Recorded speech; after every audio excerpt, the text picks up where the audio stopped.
Ang pagpapatuloy ng nakaraan, lumapit si Dr. Shin at ang kasama nitong doktor, tinignan ang ginawang surgery ng ating bida. Paano, bulong nito, napanganga ang doktor, at si Dr. Shin ay tinitigan itong mabuti. Let's see, nasaan ang nasa reference material na ipinamigay namin. Ang tanging impormasyon sa loob ng mga file na iyon kung saan sa paksa ng mga valves non-tissue at mga valves ng makina. Ngunit ang ginawa niya ngayon ay isang valvuloplasty na hindi sana niya na-encounter sa reading material. Note, ang valvuloplasty ay surgical procedure na ginagamit upang ayusin ang isang makitid, matigas na valve ng puso. At ang ginagawa niya ito sa tamang pagkasunod-sunod sa pamamagitan ng isang napakaliit na bakana. At isang ordinaryong high schooler ang nagsasagawa ng komplikadong pamamaraan ito. Ito ay hindi kapanipaniwala, bulong ni Dr. Shin. Muling tiningnan ang pagtahi ng ating bida, napatulala si Dr. Shin, maya-maya ay napangiti ito. Siya ay talagang special, at halos nakakatakot siya. Sabi ni Dr. Shin, hindi ako makapaniwala, na ito ay tiyak na isang uri ng pagkakamali, Dr. Shin.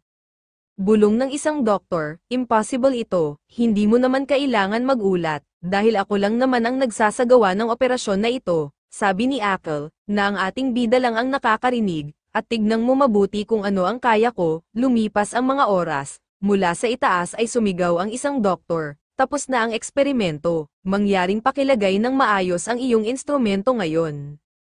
Kay inis na bigo ako, paano mo ginawa, phew, bulungan ng mga nag-exam, ha, tapos na, mabilis inilapag ang hawak na instrumento ng lalaki, tignan natin kung ano ang ginawa ng maliit na punk na iyon, bulong nito at inalis ang mask, at sinulyapan ang surgery ng tahi na ginawa ng ating bida, natawa ito dahil tingin niya ay palpak ito, haha, ngayon wala na akong dapat ipag-alala pa, si Akal naman ay bumunghalit ng tawa, hahaha. Ano ito, parang si Dr. Frankenstein monster. Nagtakip naman ng mukha sa hiya at inis ang ating bida, tignan mo yung slipshod ng tahi, hahaha, tumahimik ka nga, ito ay isang bagay na putulin, na tulad ng sinabi mo na buksan ang iyong punto.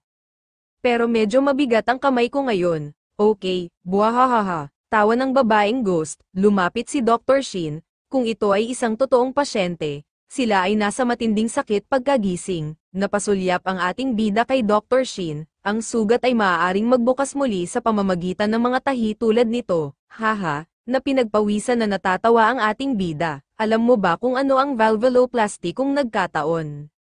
Tanong ni Dr. Shin, hindi ko alam noon, ngunit naramdaman kong magagawa ko ang partikular na operasyon ito sa ibang paraan, pagkatapos kong basahin ang material na ibinigay nila sa akin, sabi nila, kaya ko mag-opera gayon paman. Gusto kong pagkatapos kong masuri ang sitwasyon, kaya't ginawa ko. Isa sa mga surgical tool na inilatag nila ay isang singsing na ginamit sa plastic surgery, kaya ginagamit ko iyon upang paandarin ang aking paraan, sabi ni Akal. Dumating ang idea sa akin habang binabasa ko ang mga reference na file. Ang mga singsing na ito ay kasama sa mga surgical tool, kaya naisip kong magagamit ko ang mga ito para sa operasyon, maya-maya ay nilabas ni Dr. Shin ang hawak niyang scalpel. At pinutol nito ang mga tahi na ginawa ng ating bida. Sige na, tignan natin kung gaano katagal ang operasyon. Mabilis na kumilos si Dr. Shin, nagmatapos tanggaling ang mga sinulid ng hiwa, at nag-concentrate ito, wow, sobrang bilis niya. Sabi ng ating bida, ito ang unang pagkakataon na nakakita ako ng isang doktor na nagsagawa ng operasyon. At wala akong alam tungkol sa alinman dito, ngunit, kahit na masasabi ko ang kanyang mabilis at maayos na operasyon, bulong ng ating bida, habang nag-surgery si Dr. Shin, ay natigilang ito, tumingin ito sa ating bida at, kung totoong tao ito ay namatay na sila, napasigaw na sabi ng ating bida, sa proseso ng pag-alis ng valve, mismong hiwalay, nakagawa ka rin ng napakaraming trabaho sa pagsasara ng paghiwa na hindi ako magtataka, kung ang sugat ay bumukha anumang minuto. Sabi ko sa'yo, mag-ingat ka, sabi ni Akal, bahagyang hinampes nito ang ating bida. Nag-ingat naman ako, ngunit ang paghiwa ay napakaliit na halos hindi ko makita doon. Kid, nakakita ka na ba ng taong nagsagawa ng operasyon sa puso? Hindi pa, I see, Sige, lumipas ang oras sa opisina ni Dr. Shin. Ibinaksak nito ang isang chart, kahit na ako ay nagkaroon ng problema sa pagpapatakbo sa pamamagitan ng isang maliit na butas. Ganoon din ang estudyante dito, dahil ito ang kadalasang unang karanasan nila sa pagsasagawa ng mga operasyon, sila ay karaniwang gumagawa ng isang malaking paghiwa para sa isang mahusay na view, at upang matiyak na ang kanilang mga kamay ay may sapat na espasyo upang magtrabaho. Ang mga taong nagsisimula sa kanilang mga karera sa pamamagitan ng paggawa ng maliliit na paghiwa ay malamang na mahulog sa dalawang kampo. Yung mga natatakot, bulong nito, sumandal muna ito sa upuan, at ang mga walang takot. Saan ka doon, Mujen? Muling bulong nito, samantala, ipapaalam namin sa inyo ang mga resulta pagkatapos namin suriin ang pagganap ng lahat sa tape. Great job everyone, sabi ng doktor na kasama ni Dr. Shin. Hinilat-hilit ng isang intern doctor ang kanyang ulo, nilapitan ito ng ating bida, John Hyuk, good work today, bati ng ating bida, napatingin ito sa ginawa nitong pagtahi sa isang surgery. Napahanga ito nang makita nitong maganda at pantay-pantay ang stitches nito, wow, ang mga stitches niya ay napakalinis. Ngunit pagkatapos ay muli, ang lahat sa pamilya ni Song Chan, ay inaasahan maging isang doktor kaya hindi na malaking sorpresa. Para sa akin, bulong ng ating bida, see you next time, nakangiting may halong kay abangan na sabi nito, okay, have a good one, nakangiting kamakaway ang ating bida. Hindi ko siya gusto, bahagyang nakasimangot na sabi ni Apple, sino, yun lalaking kaalis lang, ibig mong sabihin si John Hyuk, bakit mo naman nasabi, hindi natapos ang sinasabi nito nang makita niya palapit si Dr. Shin, dinala mo naman diba, nagtaka ang ating bida. Ang scalpel ko, umiling-iling ito, at bahagyang nanginginig, ang bagay na ito ay, huwag mong sabihin sa akin, na nawala ito hindi ba, hindi iyon ang ibig kong sabihin, maya-maya, ay tinambakan ito ng makapal na papeles. Gusto ko ng buod ng lahat ng papel na ito sa susunod na narito ka. Ano po, o kung ayaw mo, ibalik mo na lang kaya ang scalpel ko. Sabi ni Dr. Shin, hanggang nasa bus, napilitan bitbitin ng ating bida ang isang bag na papeles hanggang sa napaupo ito at tulala. Natatawa naman si Apple, basahin na nating ang papel, at ilabas mo sila. Sabi ni Apple, maaari mong basahin ang mga ito sa bahay. At ako ang klase na nabigo, kaya itigil mo na ang pang-aasar mo, okay? Kailan ko kaya malalagpasan ang lahat ng ito, alam mo kung ano? Sa tingin ko ako ang may napakalaking overwork dito. Baka mag-quit na lang ako dito, umirap naman si Apple, habang inilalagay sa bag ang mga papeles sa bag nito, ay nako, hindi ko man lang nakita kung magkano ang binayad sa akin ngayon, tignan nga natin ito, agad tinignan ang nasa sobre, sa tingin ko hindi na ako aalis pa, pumikit ito at hinalikan ng kanyang sahod, grabe ka naman, Mujen, smooch, pangako ko ibibigay ko ang lahat, sabi ng ating bida na parang nanunumpa sa kanyang sahod. Habang pauwi ang ating bida mula sa practitioner and researcher, habang nakaupo ito sa bus, binayaran ako, baka pwede kaming mag-ihaw ni Lola ng karne para sa hapunan, bulong ng ating bida, maya-maya ay may napansin ito lumapit, sa kanya, lumingon ang ating bida. Ikaw yun, ikaw yung med student from the University of Korea. Agad kinilala ng ating bida kung saan niya nakita ang babaeng kaharap. Oh, at pumasok sa kanyang isipan ang mga alaalang yun. Ngumiti ang babae at hinawi ang buhok, at inilagay ito sa tenga. Jin-son, tama, sabay turo ng daliri, ako si Agent Song. Pagtatama ng babae, sorry, so, ano nga pala ang pangalan mo? Ako ba, pakiramdam ko ay magiging komplikado ang mga bagay, kung sasabihin ko sa kanya ang aking pangalan, bulong ng ating bida, napatingin ang babae sa daladala ng ating bida, ano yang nasa kamay mo, maari ko bang makita kung ano ito, hindi, ayoko, sigaw ni Apple, ayaw mong ipakita sa akin, pero ngayon pwede siyang tumingin, sabay hampas nito sa ating bida, itigil mo yan, sabi ng ating bida, paano mo ito nagawa, hindi pwede, muling sigaw ng babaeng ghost. Nagtataka naman ang babae na si Agent Song, pero, kailangan kong i-flip up ang mga pahina para sa'yo, ipakikita ko sa'yo ito, mamaya sa bahay okay, na hinablat ang papel, eto. Oh, maaari mo nang tignan, thank you. Parang sinaklubang ng kulog at kidlat si Akal, hindi nito matanggap ang ginawa ng ating bida, at pakiramdam niya ay nag-iisa siya sa kawalan, agad binuklat ang pahina nito, Accuracy Enhancement, pagpapahusay ng katumpakan, Oh, ito ay isang papel sa pagpapabuti ng katumpakan ng mga tool na ginagamit sa laparoscopic surgery, sabi ng babae.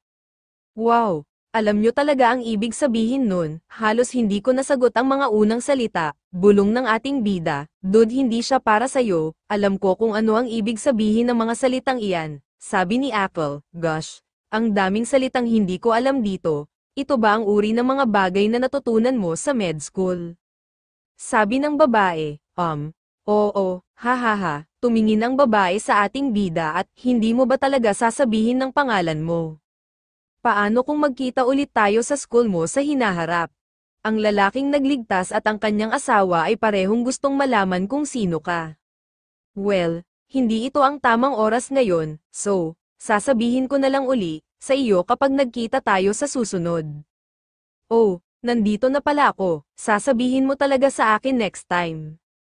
Okay, promise iyan ha, habang naglalakad ang ating bida at si Akal, phew. Natutuwa ako nakatakas ako sa sitwasyon iyon, bulong ng ating bida, dadaan muna ako sa bilihan ng karne, bago ako umuwi, at sigurado ako na hindi na kami magkikita ulit, muling bulong ng ating bida, pero, bakit niya tinatanong ang pangalan ko, muling bulong nito, sa pamilihan ng karne, welcome sir, hello po, maari ba akong makakuha ng halos kalahati ng pork belly? Okay. Coming right up, mula sa isang TV napakaraming usapan kamakailan tungkol sa doktor na nagligtas ng mga buhay na hindi nagpapakilala. That's right, naalala mo ba yung lalaking nasaksak sa harap ng library na ilang linggo na ang nakakaraan? Oh, talagang, narinig kong misteryo pa rin kung sino ang nakita sa buhay ng mga biktima. Napatulala ang ating bida sa television, bakit nagkaroon ng isa pang muntik na ikamatay na sitwasyon kamakailan sa Henim Village. Isang residential area na karamihan ay nanirahan ang mga seniors. Sa kabila ng pagiging isang malaking komunidad ng mga matatanda, ang partikular na bahay na ito ay hindi nilagyan ng defibrillator, habang napatulala sa panunood ang ating bida at ang babaeng ghost. Sinasabi ng mga ulat na isang tao mula sa isang kalapit na grupo ng voluntaryong medikal, ang nagligtas sa buhay ng residente sa pamamagitan ng paggamit ng isang maliit na generator, bilang pansamantalang defibrillator, ang tinutukoy nila ay parang tayo, sabi ni Akal. At kinikilala ang taong ito ang kanilang sarili bilang isang mag-aaral mula sa University of Korea. Gayunpaman, nang tanungin ang pagkakakilanlan ng individual na ito, kinumpirma ng paaralan na hindi ito sa kanilang estudyante. Ilang mga social media platform, ang nagsimulang tukuyin ang individual na ito bilang isang ghost doctor. Tumingin ang ating bida kay Akal, ang terminong ghost doctor ay karaniwang tumutukoy sa isang mapanganib na medical na kasanayan, kung saan ang isang surgeon na orihinal na nakatalaga, sa isang operasyon ay pinapalitan ng ibang tao nang hindi nalalaman ng pasyente. Gayunpaman, sa kasong ito, para bang hinihiling sa atin ng misteryosong figurang ito, na pag-isipan kung ano ang ibig sabihin ng pagiging isang tunay na doktor, tumungo si Akal at napaisip, masama ito, dapat ay naging mas maingat tayo, mahihirapan kami kapag nalaman nilang naggamot kami ng pasyente na walang lisensyang medical, bulong ni Akal, tulalang nakatayo ang ating bida at nakatutok pa rin ito sa TV. Napaisip ito, isang ghost doctor, kinuyam nito ang kamao, at muling tumingala. Parang pangalan ng superhero, ang cool, lumipas ang mga araw. Sa school ng ating bida, makakatakbo ka, pero hindi ka makakapagtago. Totoo ba ito? Gising talaga si Mujin habang nagkaklase. Malapit na bang magwakas ang mundo o ano, habang nakaupo ang ating bida? Nakakatamad, bulong nito habang nakasimangot. Sobrang nakakatamad talaga, so, seryoso ka sa pag-aaral ngayon ha? Hindi pa uli ang lahat kaya ipagpatuloy mo lang, tandaan mo ang magandang grade na nakuha mo noong nakaraan. Ngunit hindi ako ang gumawa nun, haha, bulong ng ating bida. Nga pala, sabi ng kapatid ko nakita ka niya last Saturday. Sinabi ba sa'yo ni John Hyuk? Oo, sagot ni Song Chan, tumingin itong saglit at gusto kong humingi ng tawad, kung sakaling nasaktan ka niya. Ha, bakit mo ginagawa iyan? Mukha naman siyang mabuting tao, matutuwa ako, na iyan ang iniisip mo. Sinabi na niya ito sa aking dati pero parang galit talaga siya sa kapatid niya. Mukhang okay naman si John Hae-hyuk sa akin. Kaya bakit galit na galit si Sung-chan sa kanya? Bulong ng ating bida, magtatrabaho ka ba ngayon? Oo, nakakatamad kahit wala namang masyadong gagawin. Pero hindi ba magandang bagay na walang masyadong trabaho sa shift mo? Well, oo, pero, hindi mo alam ang klase ng nakakatamad na gawain na iniatang nila sa akin. Bulong nito, samantala sa kanyang trabaho sa ospital. Habang nakatingin ang isang lalaki na may scar sa mukha.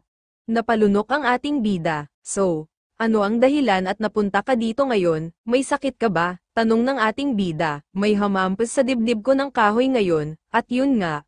Pero laging sumasakit tuwing umuulan. Wow, masakit nga talaga yun, bata. Walang iba kundi gasgas sa tunay na lalaki. Hindi ka ba nandito dahil may problema ka? Sabi ng ating bida. Ha? Sagot nito, ha ha ha, andito ako ngayon kasi masakit ang tiyan ko, napakamot ng ulo na sagot ng lalaki.